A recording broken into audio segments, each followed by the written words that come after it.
estás, debemos mover. Te adoraré, te adoraré. Aquí estás, obrando en mí. Te adoraré, te adoraré. Aquí estás, debemos mover. Te adoraré, te adoraré.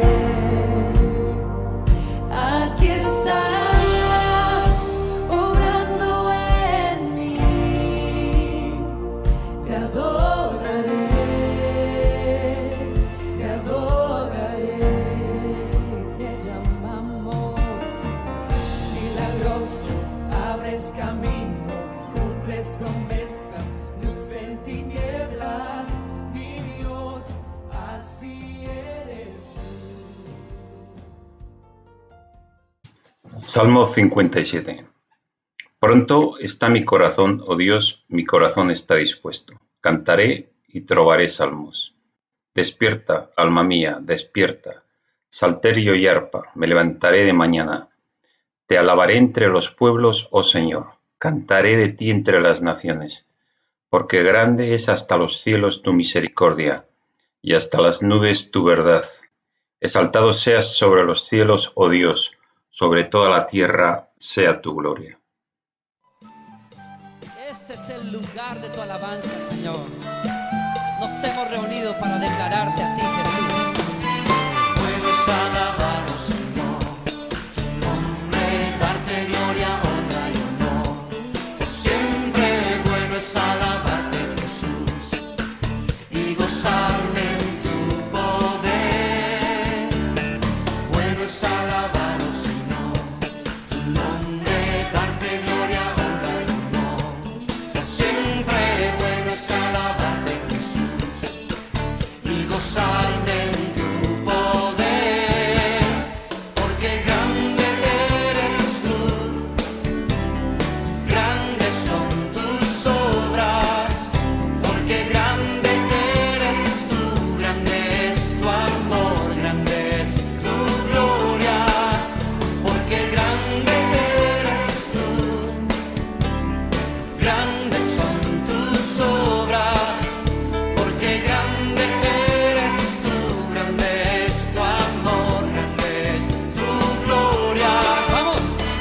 Bueno es alabar, Señor, nombre, darte gloria, honra y honor.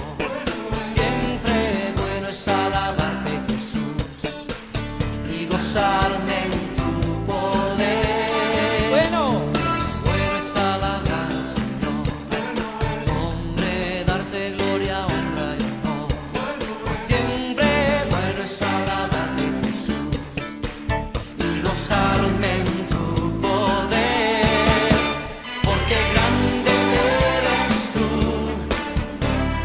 grandes son tus obras, porque grande eres tú, grande es tu amor, grande es tu gloria, porque grande eres tú, grandes son tus obras, porque grande eres tú, grande es tu amor, grande es tu gloria.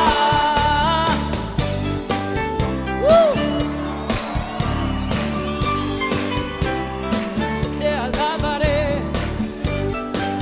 Oh sí, Señor, me gozaré en ti. Porque grande. Apocalipsis 4:11. Señor, digno eres de recibir la gloria y la honra y el poder, porque tú creaste todas las cosas, y por tu voluntad existen y fueron creadas.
Isaías 49:17.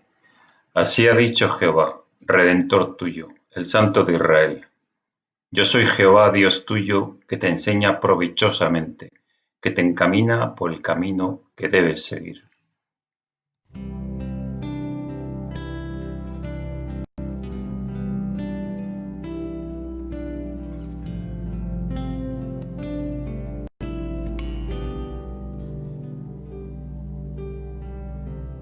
Eres el Santo Dios, fuego consumidor,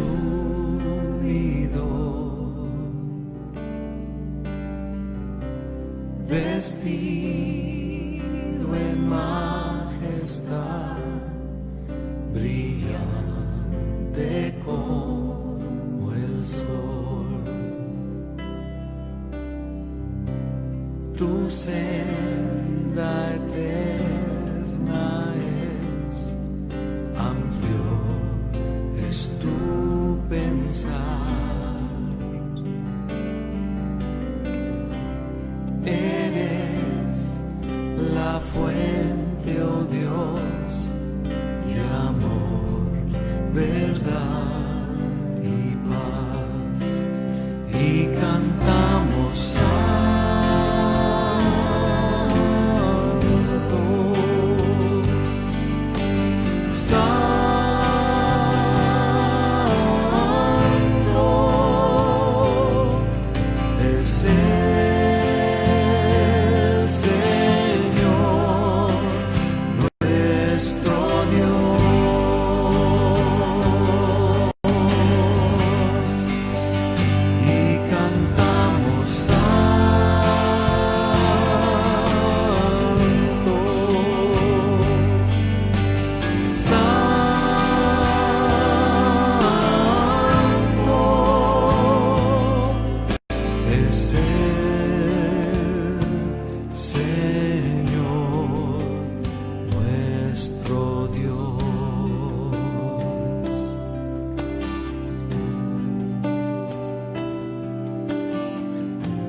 Isaías 53:5. Mas él herido fue por nuestras rebeliones, molido por nuestros pecados. El castigo de nuestra paz fue sobre él, y por su llaga fuimos nosotros curados.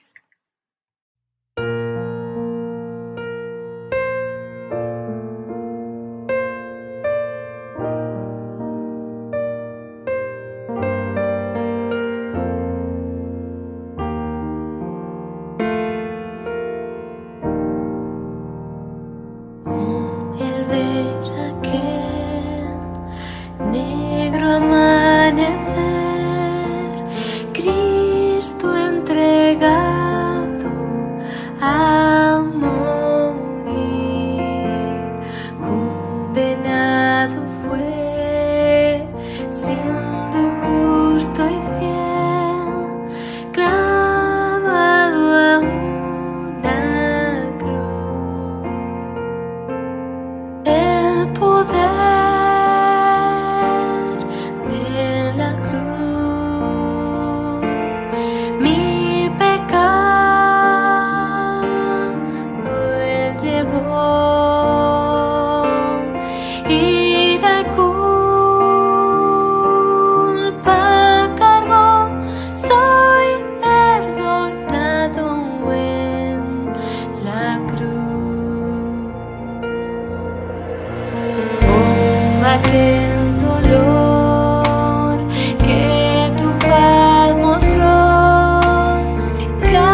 canción, viendo agonía en su hacedor. Pelo roto en dos, se escuchó el clamor, su obra consumó. El poder de la cruz, mi pecado llevó. Y la culpa cargó, soy perdonado en la cruz.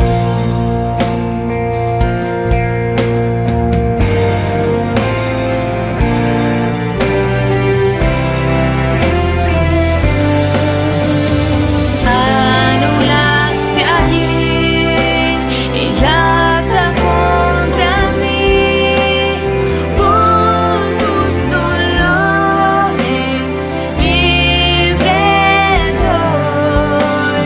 Muerte derrotó, vida me otorgó tu inefable amor. El poder de la cruz, Dios salir, hoy murió. Qué gran precio pagó, soy perdonado en la cruz. El poder de la cruz, Dios salir, hoy murió. Qué gran precio pagó, soy perdonado en la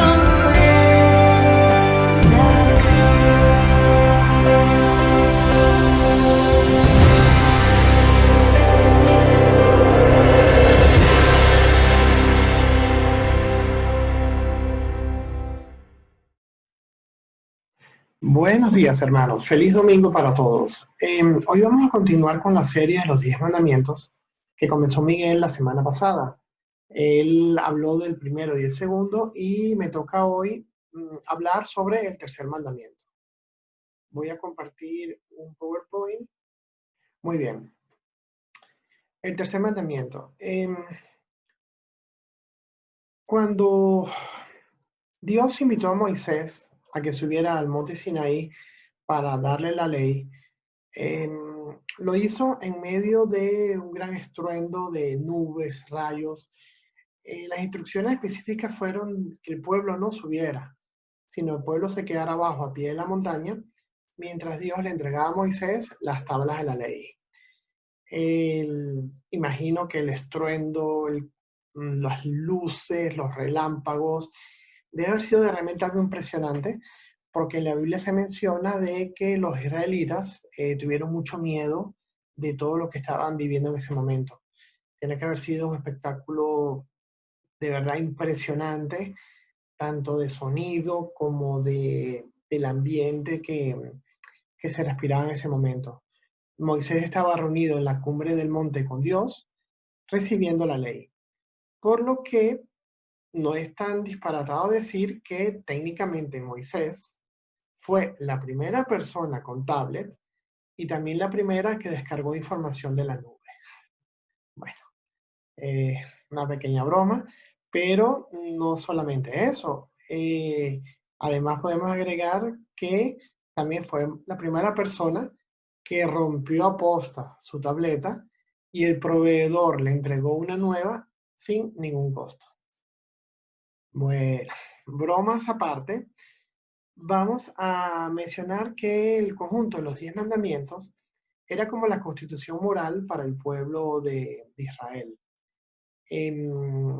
Los 10, uno pudiera pensar que están divididos en dos grupos de 5, pero no es así. Como vimos la semana pasada, los 4 primeros se refieren a la conducta que debemos tener hacia Dios y los otros 6 se refieren a la conducta que debemos tener como hermanos, con nuestros semejantes. Como dato curioso, en esta tabla pueden ver de que lo que para nosotros son, por ejemplo, el tercer mandamiento, que es el versículo 7 de Éxodo 20, para los católicos resulta que el tercer mandamiento más bien lo comprenden los versículos 8 y 11. Entonces, bueno, tenemos esas diferencias de opinión, pero para el caso que nos ocupa, nosotros vamos a entender que el tercer mandamiento es el que se explica, el que se menciona en Éxodo capítulo 20, versículo 7.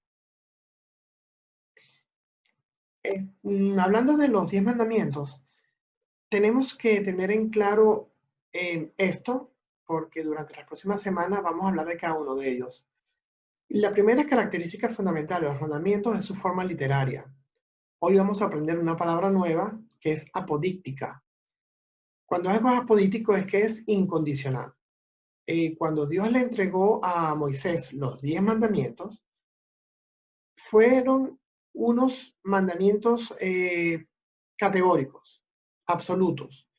Son unas pequeñas prohibiciones, pero no hay mucha especificación acerca de cómo deben ser cumplidos. Son unas leyes que no admiten discusión ni aprobación popular, son irrevocables, son declaraciones que aclaran la naturaleza de Dios y su voluntad para el pueblo, y algo que debemos tener muy en cuenta.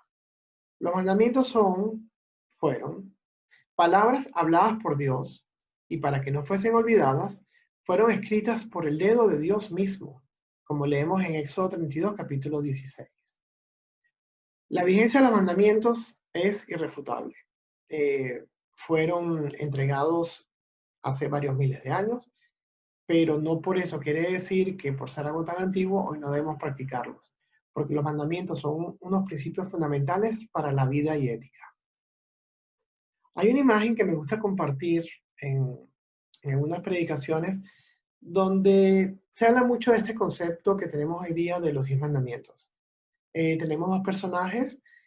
Uno de ellos considera que los mandamientos son una cerca que le coarta su libertad de acción, que le prohíbe cosas, que, en fin, que lo limita de alguna forma. Pero el otro personaje, que definitivamente es más sabio, le dice, no, los mandamientos no son una cerca, es un barandal de protección. Y con esto en mente, debemos entender eso, que precisamente los mandamientos fueron hechos no porque Dios quería imponernos algo malo o hacer cosas que iban en contra de nuestro beneficio, sino todo lo contrario. Los mandamientos son tanto para bienestar individual como para el bienestar colectivo.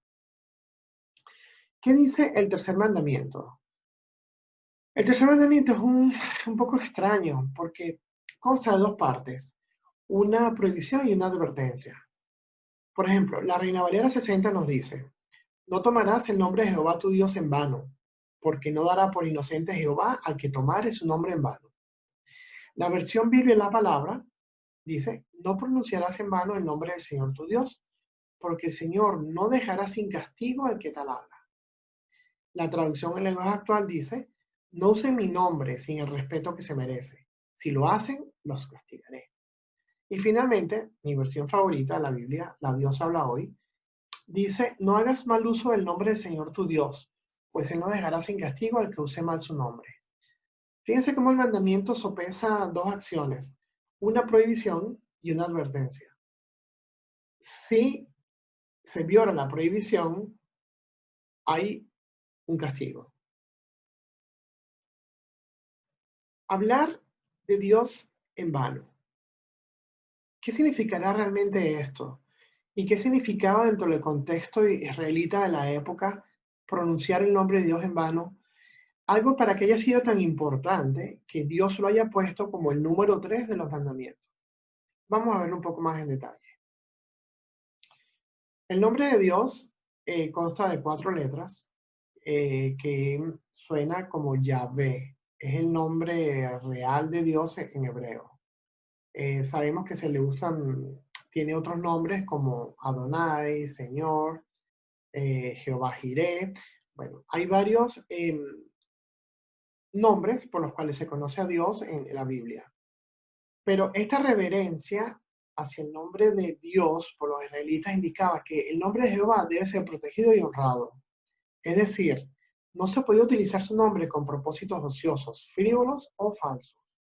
Por eso es que hoy en día es muy común ver que si el judío está escribiendo, un hebreo, un judío, está escribiendo en inglés la palabra Dios, no la escriben completa, le pone G guión y una D.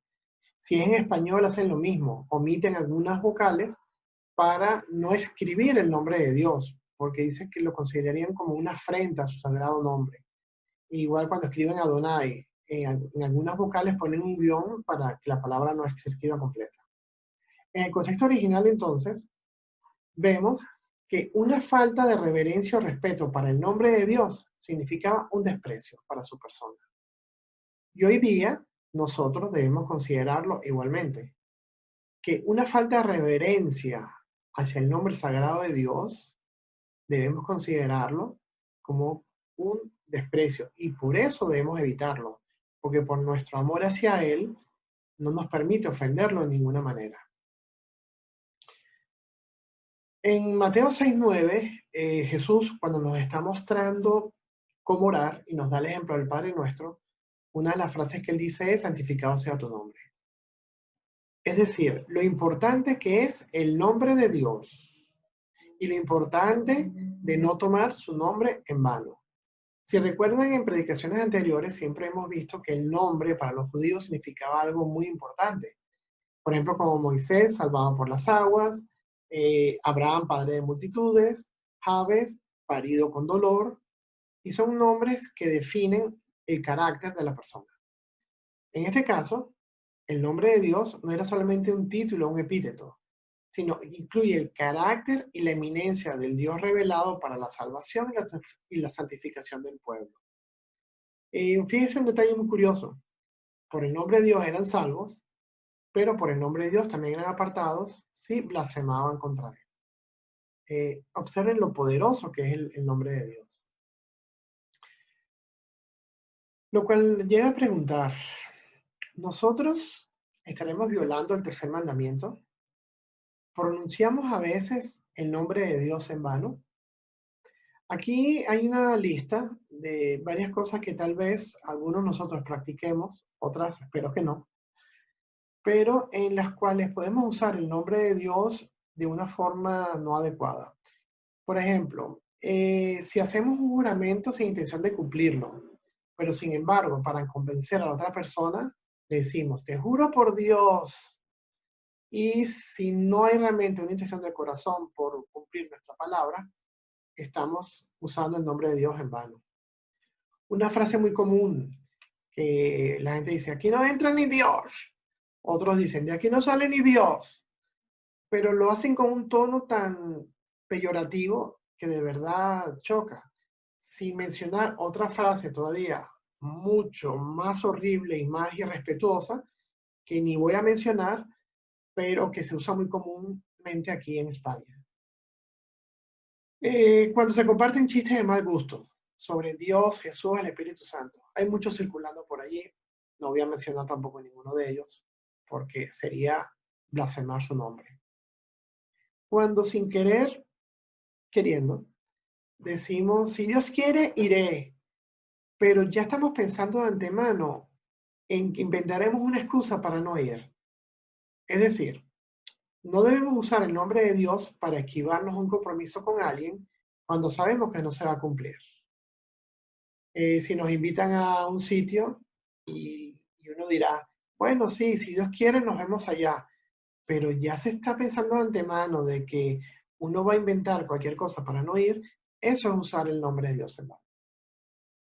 Para los que hablan inglés, es muy común que usen una frase, se la he escuchado incluso a cristianos allá en Estados Unidos, que dicen God damn it, que traducida al español significa maldita sea. Eso es un disparate, porque estamos incluyendo el nombre santo de Dios con una palabra fea que es maldición.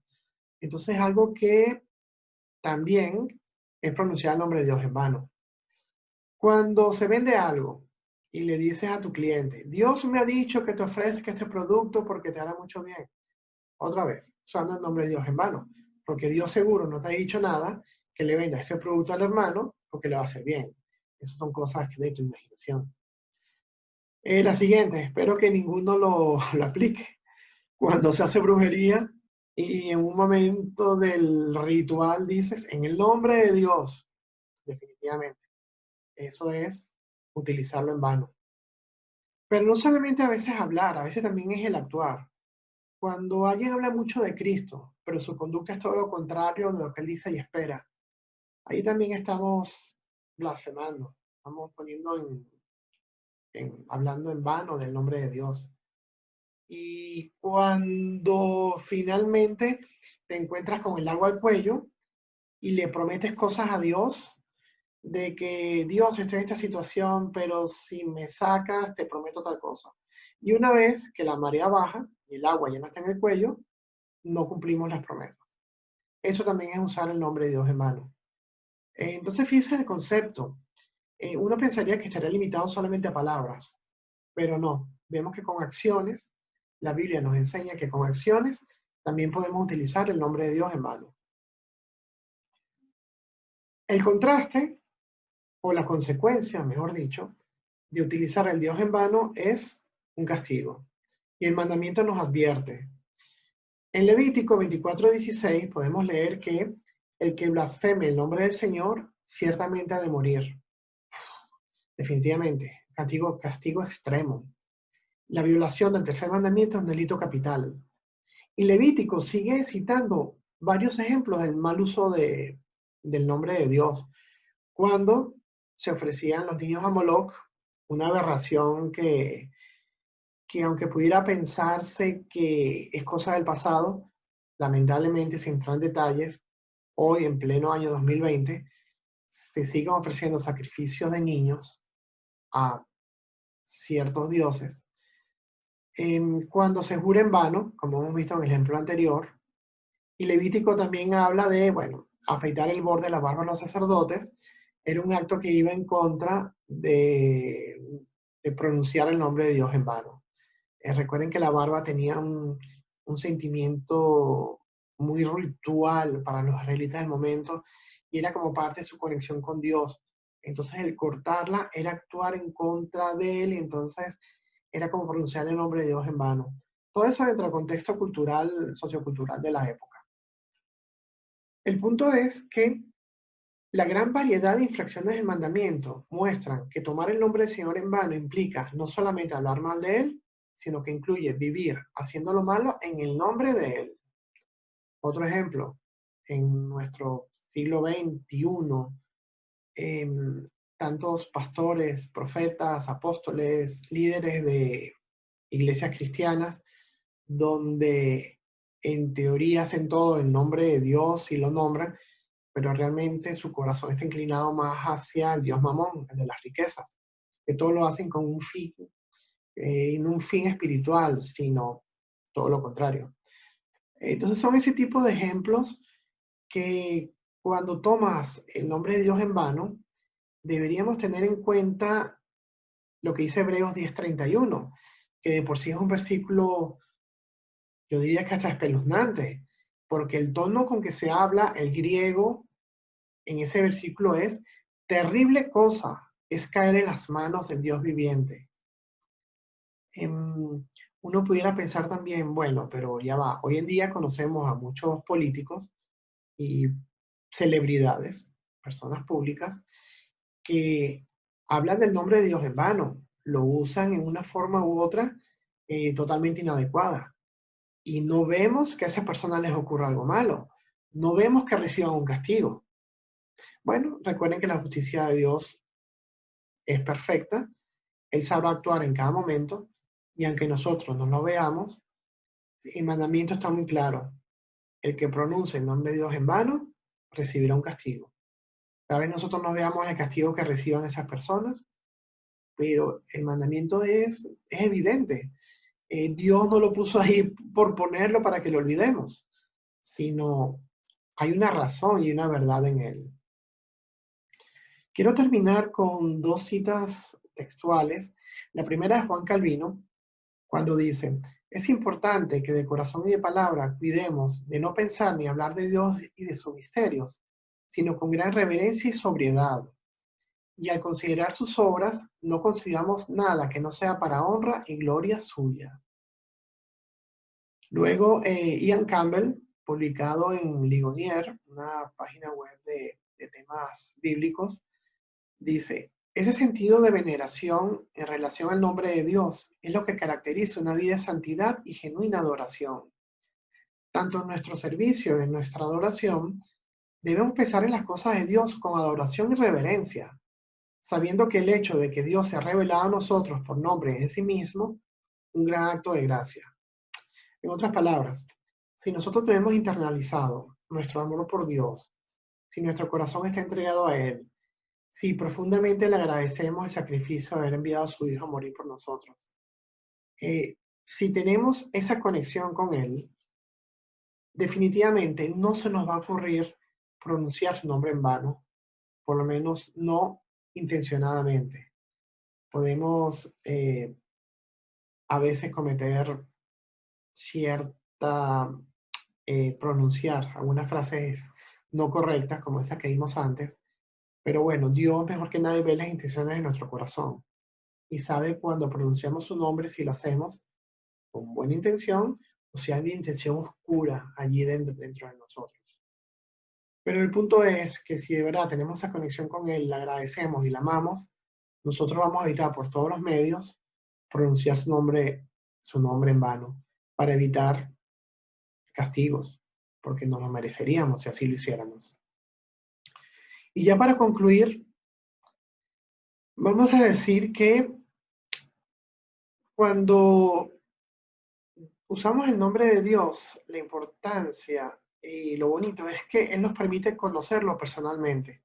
Cuando Él dice: yo soy el que soy, cuando se le manifiesta a Moisés.